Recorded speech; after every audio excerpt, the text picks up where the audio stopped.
మనం అందించే పోషకాలను సమతుల్యంగా సక్రమంగా అందించినప్పుడే ఏ పంట నుంచైనా ఆశించిన దిగుబడి పొందగలం. మొక్క ఏపుగా పెరిగి మంచి దిగుబడులను అందించాలన్నా, మొక్కకు అందించే ప్రతి పోషకం అందుబాటులోకి రావాలన్నా జింక్, ఇనుము, బోరాన్ వంటి సూక్ష్మ పోషకాల పాత్ర ఎంతైనా ఉంటుంది. వీటిలో ఎక్కువగా విస్మరించబడుతున్న సూక్ష్మ పోషకం బోరాన్. ముఖ్య పోషకాలనే ఎక్కువగా వాడుతూ సేంద్రియ ఎరువులను అశ్రద్ధ చేసినప్పుడు బోరాన్ మొక్కకు లభ్యం కాక లోపలక్షణాలు బహిర్గతమవుతాయి. బోరాన్ లోపించినప్పుడు మామిడి, నిమ్మ, బత్తాయి, పుచ్చ, దానిమ్మ, అరటి, టమోటో వంటి పంటల్లో కాయలపై పగుళ్లు ఏర్పడతాయి. అది బోరాన్ లోపానికి చిహ్నంగా భావించాలి. వివిధ పండ్ల తోటల్లో బోరాన్ లోపిస్తే లక్షణాలు ఏ విధంగా ఉంటాయో, ఎలా సవరించుకోవాలో ఇప్పుడు తెలుసుకుందాం. బోరాన్ లోపం ఎక్కువగా పండ్ల తోటల్లో కనిపిస్తుంది. ప్రధానంగా చీని, నిమ్మలో బోరాన్ లోపించినప్పుడు ఆకులు ఈనెల వెంబడి పసుపుగా మారి చీలినట్లు కనిపించి రాలిపోతాయి. ఆకులు మందంగా, తోలు మాదిరిగా ఉంటాయి. కాండంపై పగుళ్లు ఏర్పడి జిగురు కారుతూ ఉంటాయి. పండ్లపై నీరు కారి లేత గోధుమ రంగు మచ్చలు ఏర్పడి కుళ్ళుతున్నట్లుగా తయారవుతాయి. పండ్లు పగిలి దళసరిగా మారతాయి.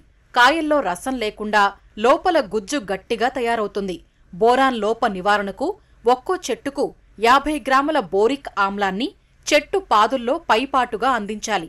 ముఖ్య పోషకాలతో కలిపి కాకుండా బోరిక్ ఆమ్లాన్ని విడిగా అందించాలి. 1 గ్రాము బోరాక్స్ను లీటరు నీటికి కలిపి పిచికారీ చెయ్యాలి. అరటిలో బోరాన్ ధాతు లోపం ఏర్పడినప్పుడు ఆకుల ఈనెలు ఉబ్బెత్తుగా ఉండి ఆకులు బిరుసుగాను, పెళుసుగాను మారతాయి. ఆకులపై నిలువుగా చారలు ఏర్పడతాయి. నివారణకు లీటరు నీటికి 1 గ్రాము బోరాక్స్ మందును 10 రోజుల తేడాతో ఆకులపై 2 సార్లు పిచికారీ చెయ్యాలి.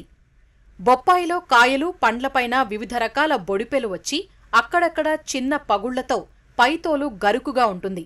కాయ ఆకారాన్ని కోల్పోయి మంచి ధర పలకదు. లీటరు నీటికి 2.5 గ్రాముల బోరాక్స్ను 15 రోజుల వ్యవధిలో 2 సార్లు పిచికారీ చెయ్యాలి.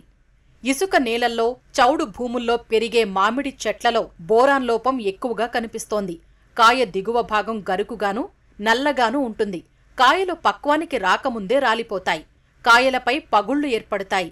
లోప సవరణ కోసం పిందె కట్టిన తరువాత 5 గ్రాముల బోరాక్స్ను లీటరు నీటికి కలిపి నెల రోజుల వ్యవధిలో 2 సార్లు పిచికారీ చెయ్యాలి. అలాగే దానిమ్మలో ఆకులు పత్రహరితం కోల్పోవటం, నెక్రోటిక్ మచ్చలు ఏర్పడటం, ఆకులు రాలిపోవటం, అధికంగా లోపం ఉంటే మొక్కలు చనిపోవడం జరుగుతుంది. కాయల్లో పగుళ్లు ఏర్పడతాయి. ఎదుగుదల సమయంలో పెరుగుదల ఆగిపోవడం, వేర్లు సరిగా అభివృద్ధి చెందకపోవటం, మగ పువ్వులు అకాలంగా రాలటం మరియు పుప్పొడి అభివృద్ధి బలహీనపడటం, పండ్ల అమరిక సరిగా జరగకపోవటం వంటివి గమనించవచ్చు. లోప సవరణకు సేంద్రియ ఎరువుల వినియోగం ద్వారా మొక్కల నీటి నిలుపుదల సామర్థ్యాన్ని పెంచాలి. పండ్ల అభివృద్ధి దశలో మొక్కలకు క్రమం తప్పకుండా నీరు పెట్టాలి. లీటరు నీటికి 1 గ్రాము బోరాక్స్ కలిపి పండ్లపై పిచికారీ చెయ్యాలి. పుచ్చ, కర్బూజా వంటి తీగజాతి పంటల్లో బోరాన్ లోపించినప్పుడు కాయలు 2-3 అంగుళాల లోతుకు పగులుతాయి. కాయల మీద గోధుమ రంగు మచ్చలు ఏర్పడి కుళ్ళినట్లుగా కనిపిస్తుంది. నివారణకు 2 నుండి 4 ఆకుల దశలో 3 నుంచి 4 గ్రాముల బోరాక్స్ని లీటరు నీటికి కలిపి పిచికారీ చేయడం ద్వారా కాయ పగుళ్లను నివారించవచ్చు.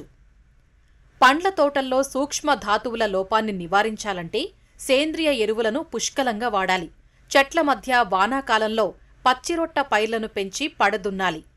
ఈ విధంగా సమగ్ర పోషక యాజమాన్యం చేపట్టడం ద్వారా పండ్ల తోటల్లో బోరాన్ లోపాన్ని నివారించుకొని నాణ్యమైన దిగుబడులు పొందవచ్చు.